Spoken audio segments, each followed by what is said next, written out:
Hi and welcome to another episode of Ruko School. Today I'm going to show you how to reassemble the versions of this Ruko 565 mortise locks with the deadbolt, and I'm going to show you the spring mechanism that makes this lock when it gets to the end point.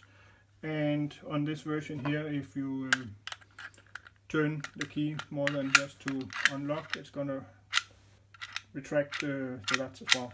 So we're gonna show you how that works. The latch retraction only works in the 90-degree version of this. In the 360 version it doesn't do that. So yeah. So first we're gonna put our base plate onto our trusty jig. Without this it's gonna be hard to keep the springs tension while we are reassembling the last parts, but let's give it a try. First we're going to put this one in. This is just like in the double latch version. This is actually the one that pulls the latch, so this is the connector between the two parts, and on top of this we're going to put this clever little gear. It's only a sectional gear because it's made so clever that there's no way these two tiny pieces of gear will ever get out of sync, because when we go in this direction the last of the teeth is actually aligned here when this part here hits the edge of the lock case, and then it can't turn anymore. And when we go the other way, this one, that post prevents it from going out of sync in the other right. And in the older versions that post was actually removable, but it's fixed now, so that's a big help. And in that older version, the spring for locking the bolt is actually just sitting here, and see if we can find some pliers. It actually just hooks in and locks in like that, and then it's held under the part, and then it gives some upwards spring tension on that. That's the oldest version that I just had in my bin of scrap locks.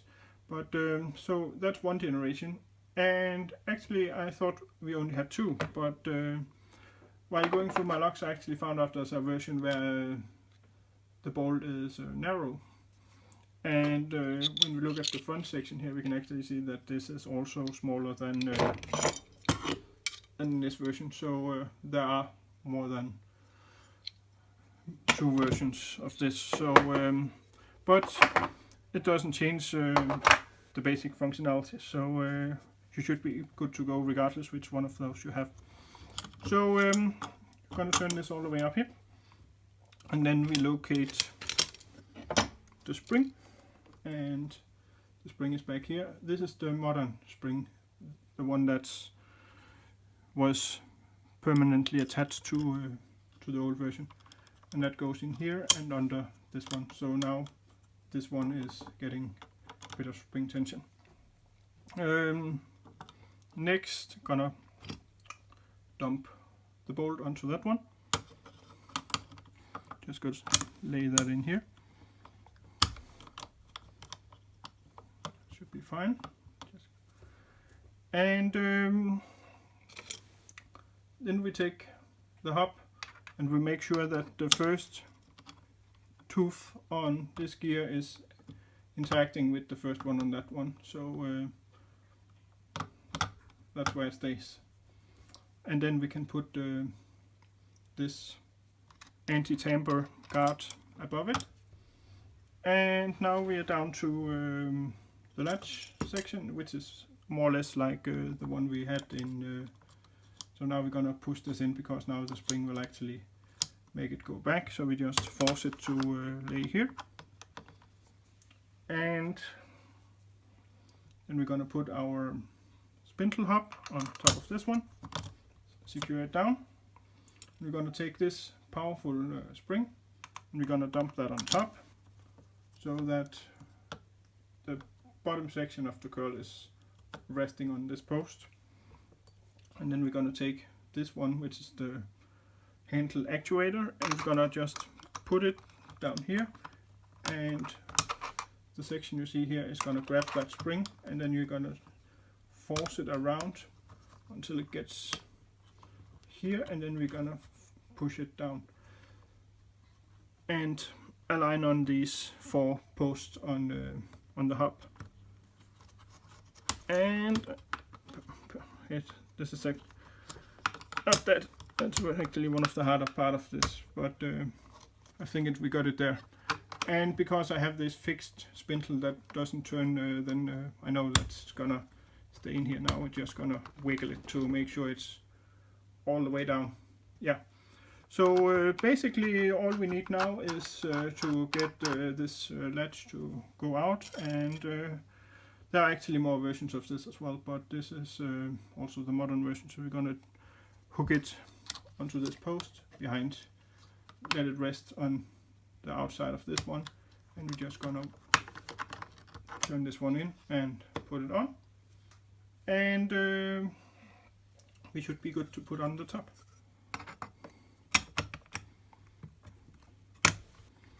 Sounds like we are ready. I'm gonna take a Torx 20 screwdriver, gonna put in the screws.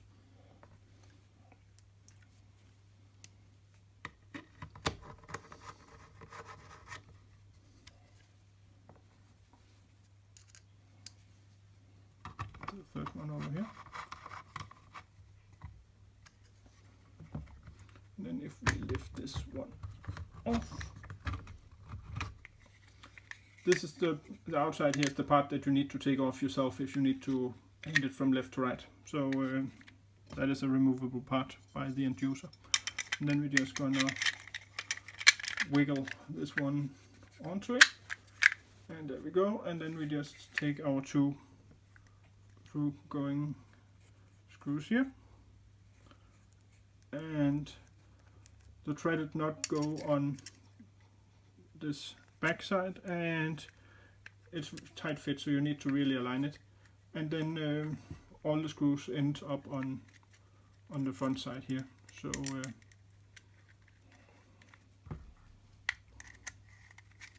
just hold a finger on the back. It doesn't need to be that tight. There's no way it's gonna move anywhere.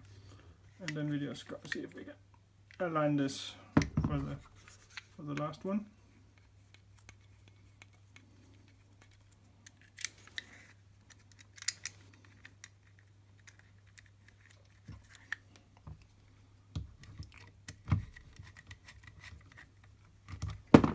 Let's do a function test. Lock, unlock, and retract. Perfect. So if your lock is starting to move a bit tight or something like that, maybe take it apart and clean it up, get all the dirt out, get all the dead spiders out, and put some fresh grease in, and there's a good chance you can get some extra life out of your lock. And if you watch this video because you took your lock apart and it just flew everywhere, then I hope this video can help you put it back together so you can lock your door again. So yeah, all for this one. Stay safe you all, and till next time.